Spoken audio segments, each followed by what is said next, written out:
There was a time when fatherhood meant more than just living in the same house as your children, when being present meant showing up not just physically, but emotionally for the people who needed you most. But what happened on Family Feud one emotional March afternoon in 2025 would remind everyone watching that some mothers carry burdens so heavy, so constant, that when they finally speak the truth out loud, even the strongest men break down in tears. When Jennifer Williams stood on that stage and quietly revealed that despite having a husband, she had been raising their 3 children completely alone for 7 years, Steve Harvey's face transformed from jovial host to something raw and deeply human. His eyes filled with tears he didn't try to hide. His voice cracked with emotion he couldn't contain.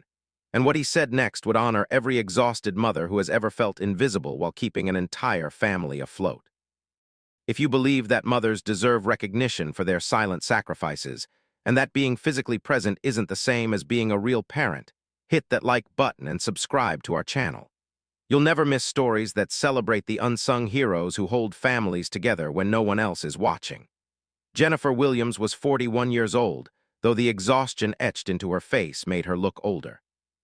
She stood on the Family Feud stage wearing a simple blue dress she had bought on clearance 3 years ago, her brown hair pulled back in a practical ponytail, her hands calloused from years of doing everything herself. Next to her stood her husband of 15 years, David Williams, a 43-year-old IT manager who had perfected the art of being present without actually being there. Jennifer had grown up in a large, chaotic family in rural Tennessee, the second oldest of 6 children. Her mother had been a force of nature, somehow managing to raise 6 kids on her father's modest mechanic's salary, always making sure everyone was fed, clothed, loved, and attending church every Sunday. Her father had worked hard but had been emotionally distant, believing that providing financially was the full extent of his parental responsibility. Jennifer had promised herself that when she had her own family, it would be different. Her children would have 2 engaged parents, not just one exhausted mother doing everything alone. She had met David when she was 26 years old at a community college where they were both taking evening classes. He was kind, stable, working full-time while trying to complete his degree. He talked about wanting a family, about being a good father, about building a life together. Jennifer believed him because she wanted to, because after watching her mother struggle alone, she desperately wanted a true partner.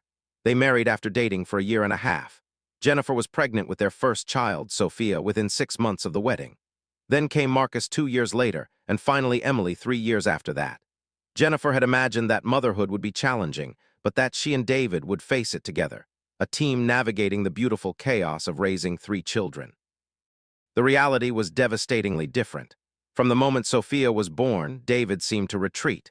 He went to work, came home, ate dinner, and disappeared into his home office or in front of the TV. When the babies cried at night, he somehow slept through it every single time while Jennifer stumbled through exhaustion to feed and comfort them. When the kids needed doctor's appointments, school pickups, help with homework, comfort after nightmares, someone to attend parent-teacher conferences, it was always Jennifer. Always. David's excuse was always work. He was busy, he was stressed, he had deadlines, he had projects. Jennifer worked too. She was a dental hygienist working 30 hours a week, but she somehow managed to also be the only functional parent in their household.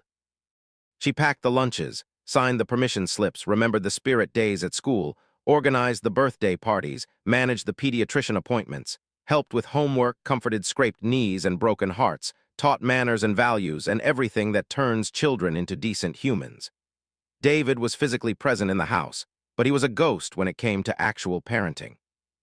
He would occasionally play with the kids for 15 minutes when the mood struck him, then act like he deserved a medal for helping out. He had never once gotten up for a middle-of-the-night emergency. He had never stayed home from work when a child was sick. He had never managed the logistics of getting 3 children ready and to school on time. He had never handled bedtime alone, or dealt with a homework meltdown, or figured out how to comfort a heartbroken teenager. Jennifer had tried everything to get him involved. She had asked nicely, made schedules, assigned specific tasks, begged, cried, yelled. Nothing worked. David would agree to help, then conveniently forget or do such a poor job that Jennifer ended up having to redo it anyway. Over time, she stopped asking. It was easier to just do everything herself than to fight the constant battle of trying to get her husband to be a father to his own children. The loneliness of it was crushing. Jennifer would watch other couples at school events, fathers who actually engaged with their children, who knew their teachers' names, who showed up to soccer games and dance recitals without being begged. She would see families where both parents seemed to share the load, where mothers didn't have the same exhausted, defeated look she saw in her own mirror every morning.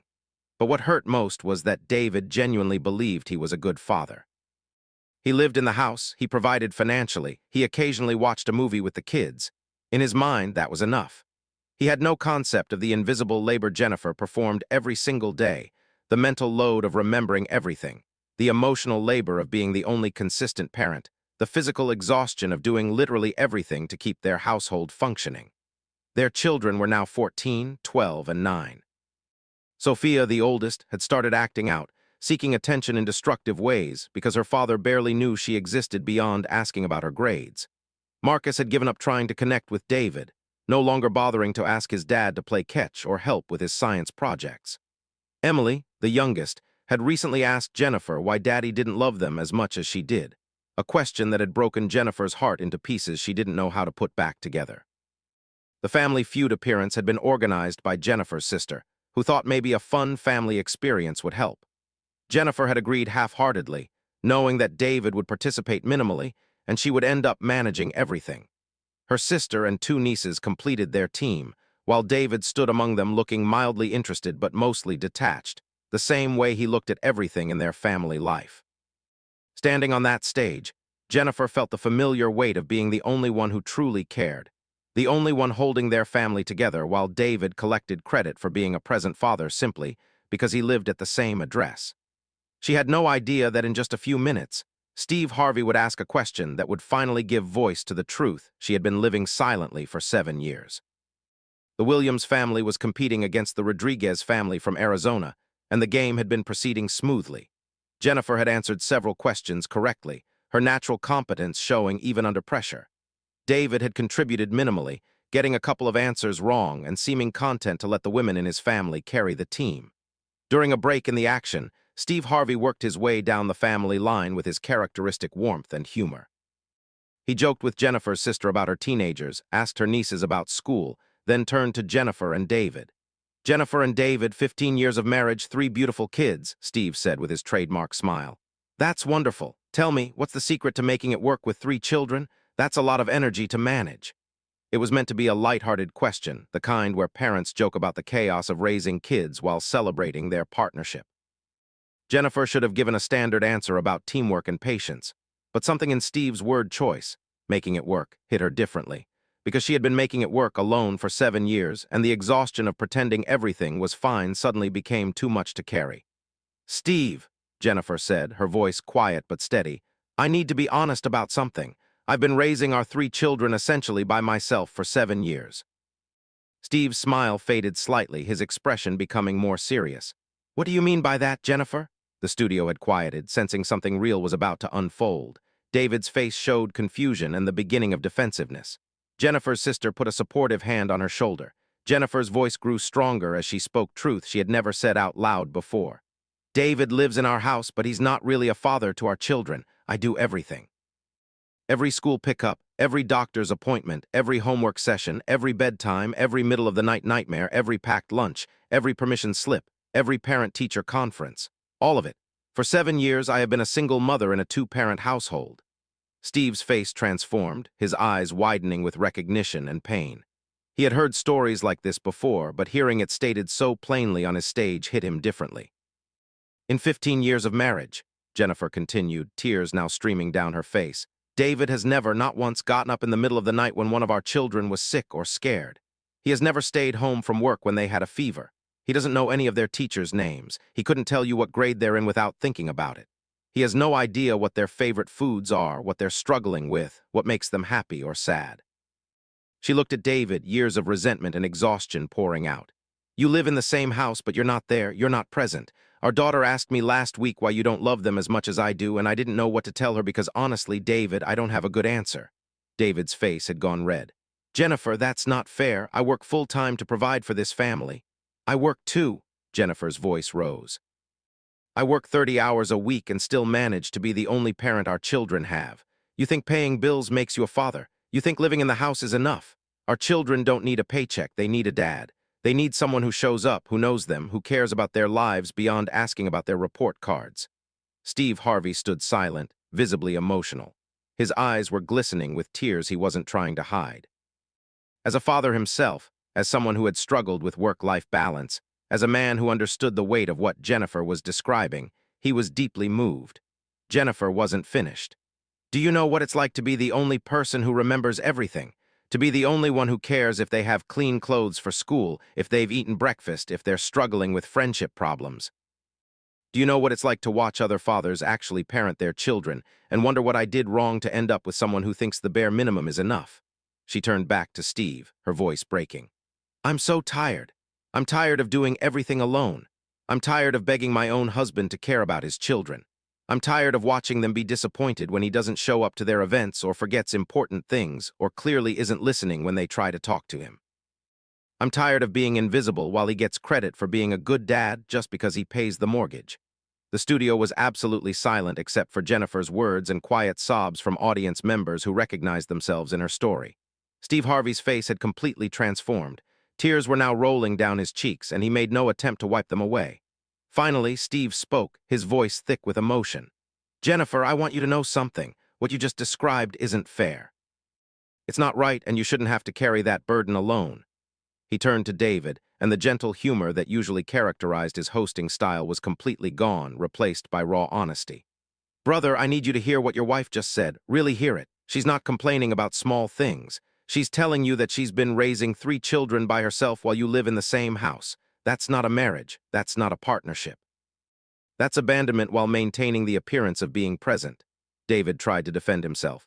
Steve, I work hard. I'm tired when I come home. Steve held up his hand, cutting him off. No, stop. Don't do that. Don't minimize what she's saying by talking about how hard you work. She works too, but somehow she manages to also be a full parent to your children while you act like showing up to dinner is participation. Steve's voice cracked with emotion as he continued. I'm going to tell you something as a father, as a man, as someone who has been guilty of similar things in my own life. Being present means more than physically being in the house. It means knowing your children. It means showing up when they need you, not just when it's convenient. It means doing the hard, boring, exhausting work of parenting, not just the fun parts when you feel like it. He paused, wiping his eyes. Your daughter asked her mother why you don't love them as much as she does. Do you understand how devastating that is? Your child, your 9-year-old daughter, has concluded that her father doesn't love her because you can't be bothered to show up for her life. That's not about being tired, brother. That's about choices you're making every single day. The audience was crying now, many of them mothers who had lived Jennifer's exact experience. David stood frozen, the weight of Steve's words and his wife's confession finally breaking through his defenses. Jennifer's sister spoke up, her voice shaking with anger. I've watched my sister exhaust herself for 7 years. I've seen her cry because she has to do everything alone. I've watched her try to get you involved in your own children's lives while you act like it's an inconvenience. You should be ashamed of yourself. Steve turned back to Jennifer, and his next words would become one of the most powerful moments in Family Feud history. Jennifer, I want to say something to you that I think you need to hear. You are not invisible. What you've been doing for 7 years is heroic. Raising 3 children essentially alone while also managing a marriage to someone who's checked out. That's not weakness, that's strength. But you shouldn't have to be that strong. You deserve a partner, not another child to take care of. Steve Harvey stood in the center of the stage, tears still streaming down his face, and made a decision that would impact not just the Williams family but countless viewers who would see this episode. I'm going to do something, Steve said, his voice still emotional. I'm going to stop this game right now because what's happening here is more important than Family Feud. This family needs help, not game show points. He looked at David with an expression that mixed compassion with profound disappointment. David, I want to ask you something, and I need you to be completely honest. Do you understand what your wife has been telling you? Do you get it? David's earlier defensiveness had crumbled. Tears were running down his face as the full weight of what Jennifer had revealed settled on him. I didn't realize it was this bad. I thought I was doing enough. That's the problem, Steve said gently but firmly. You thought showing up to dinner was enough. You thought financially providing was enough. But your children don't need a roommate who pays bills. They need a father. And your wife doesn't need a dependent. She needs a partner. Steve turned to address the cameras and audience. I'm getting emotional because what Jennifer described is something I've heard from too many women.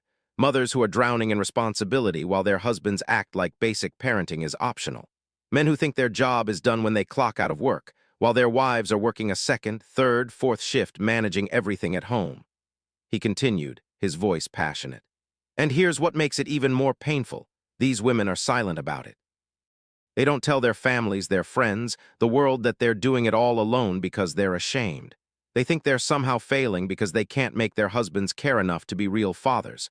But the failure isn't theirs. The failure is the men who are physically present but emotionally and practically absent. Steve looked back at David. I want to offer you and Jennifer something. Family Feud will pay for intensive family counseling, not just marriage counseling, but family therapy that includes your children, because they need to be part of this conversation too.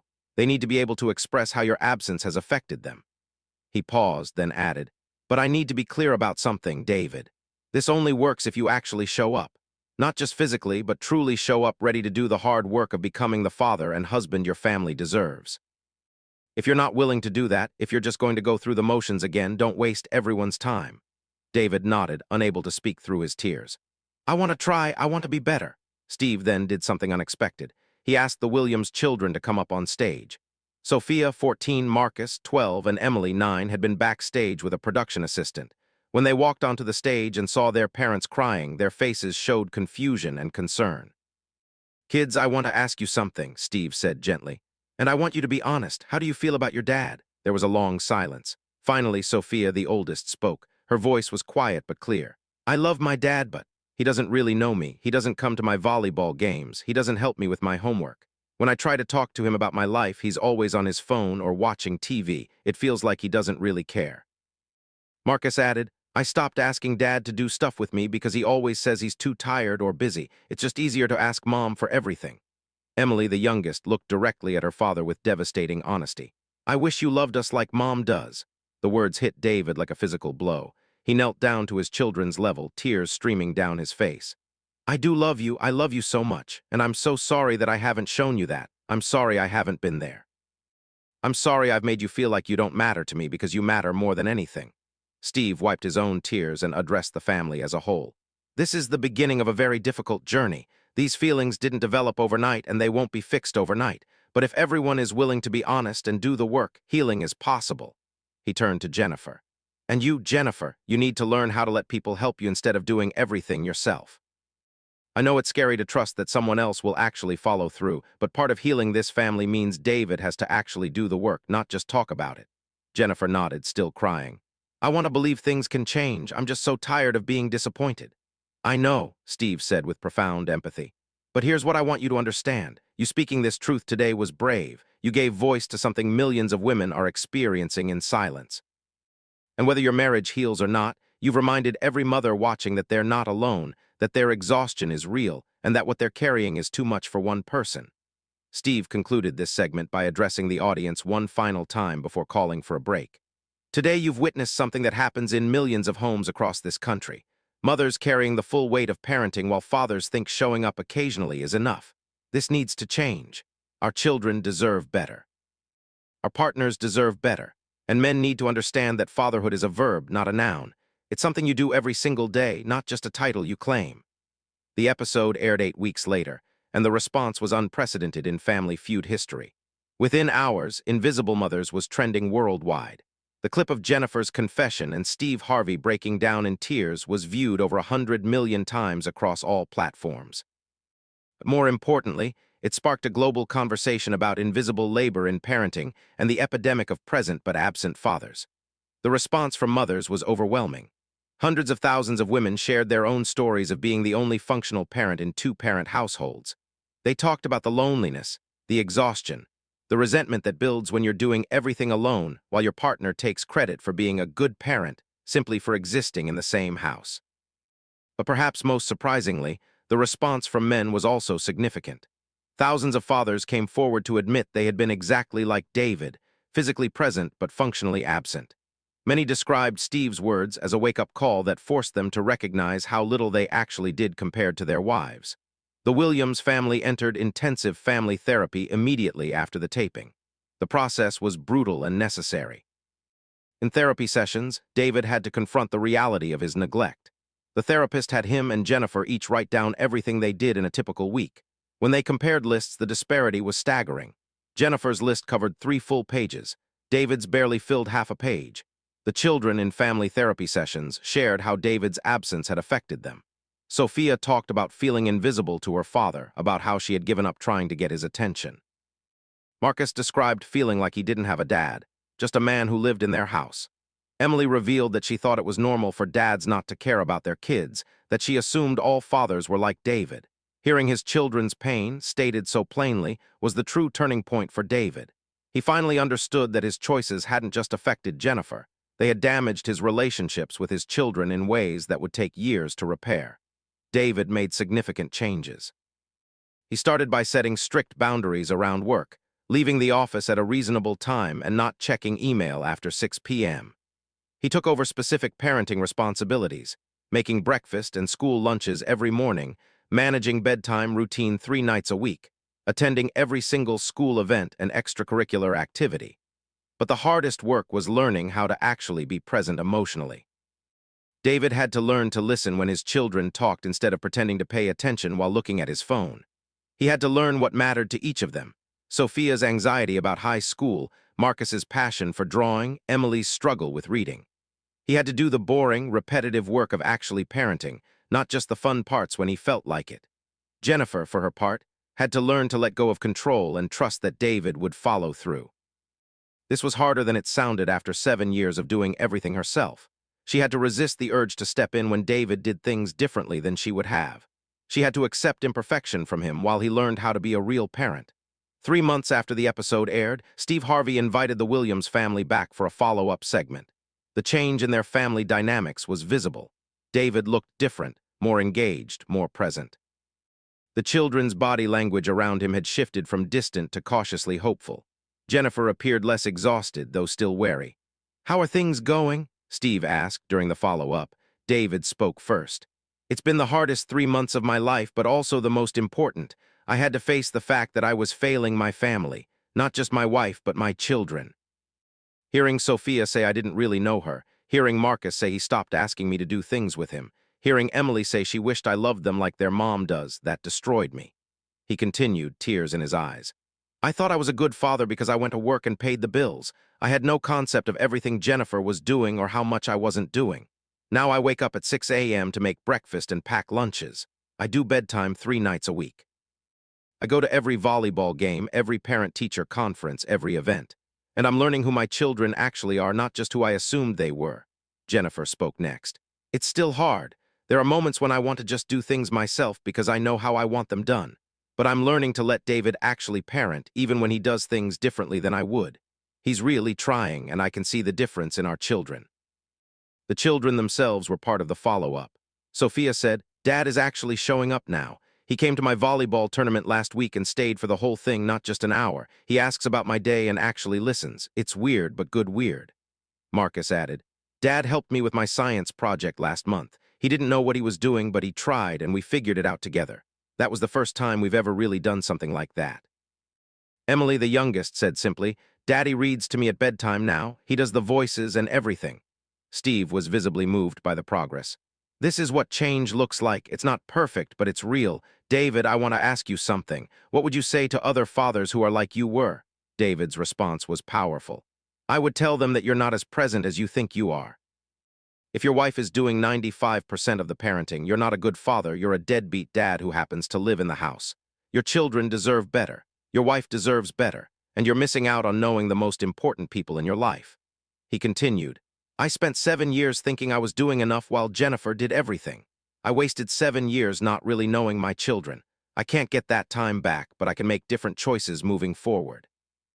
And I'm telling every father watching, don't waste the time I wasted. Show up now, not when your wife breaks down on national television."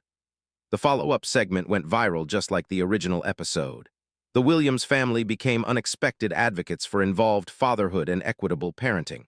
They spoke at parenting conferences, gave interviews about their journey, and partnered with organizations working to promote active fatherhood. Jennifer was particularly passionate about advocating for mothers who were carrying too much. "We need to stop celebrating men for doing the bare minimum," she would say in speeches. "A father shouldn't get praised for attending his child's school event. That's not exceptional, that's expected. A husband shouldn't get credit for helping with his own children. They're his children too. It's called parenting, not helping." She continued, "And mothers need to stop suffering in silence. If you're doing everything alone, say it out loud. Tell your family, your friends, your partner. Don't protect someone who's failing you by keeping it secret. I stayed silent for 7 years, and all it did was allow the pattern to continue. 1 year after the original episode aired, the Williams family was thriving in a way they never had before. David had maintained his commitment to engaged fatherhood. He had developed genuine relationships with his children, knew their friends' names, understood their struggles and dreams. He and Jennifer had rekindled their partnership, working as an actual team for the first time in their marriage. But Jennifer was honest about the ongoing challenges. Trust takes a long time to rebuild. There are still moments when I'm waiting for David to slip back into old patterns. But each month that he shows up consistently, each time he follows through without being asked, each time he prioritizes our children over his comfort, that rebuilds a little more trust. The impact of the Williams family story extended far beyond their own household. Relationship therapists reported that the episode had prompted thousands of couples to seek counseling to address imbalances in parenting labor. Schools started offering classes on equitable parenting. Companies began implementing policies that encouraged fathers to take more active roles in their children's lives. Steve Harvey often reflected on the episode, calling it one of the most important moments in his broadcasting career. When Jennifer told her truth and I saw the pain in her face, the exhaustion in her voice, I couldn't hold back my tears. She was speaking for millions of women who are drowning while trying to keep their families afloat. That deserved my tears, my attention, and my platform. 5 years after that emotional Family Feud taping, the Williams family had completely transformed. The children were thriving. Sophia was in college on a volleyball scholarship. Marcus was pursuing his passion for art in high school, and Emily was excelling academically and socially. David had become the father he should have been from the beginning, and while he couldn't undo the years of absence, he was creating different memories moving forward. Jennifer had found her voice as an advocate for mothers and equitable parenting. She had written a book about her experience titled Invisible Labor: Why Mothers Are Exhausted and What Needs to Change. The book became a bestseller, resonating with millions of women who saw their own lives reflected in her story. In the book's introduction, Jennifer wrote, "I spent 7 years being invisible while holding my entire family together. I was exhausted, resentful, and lonely. The day I spoke my truth on Family Feud, I gave voice to something I had been carrying in silence. And the response showed me I wasn't alone. Millions of mothers were living the same experience, suffering the same invisible exhaustion." She continued, "My message is this: you deserve to be seen. You deserve to have your labor acknowledged. You deserve a partner, not another child to parent. And if speaking that truth makes people uncomfortable, good. Discomfort is where change begins." The legacy of that day when Steve Harvey broke down in tears lives on in the conversations it sparked, the families it helped, and the standards it raised for what active parenting should look like. It proved that sometimes the most powerful television isn't entertainment. It's truth spoken by someone who's been silent too long, witnessed by someone with a platform to amplify it. If Jennifer's story touched you, if you're a mother who's been carrying too much alone, or if you know someone who needs to hear this, please like this video and subscribe to our channel. Share it with the fathers who need to understand that being in the house isn't the same as being present. Share it with the mothers who need to know they're not alone in their exhaustion. Jennifer often said that her Family Feud appearance was the hardest thing she ever did, standing on that stage and admitting that her marriage wasn't what it appeared to be, that she had been failing alone for years. But it was also the most important thing she ever did, because speaking that truth set her free and gave permission to millions of other women to name their own invisible labor.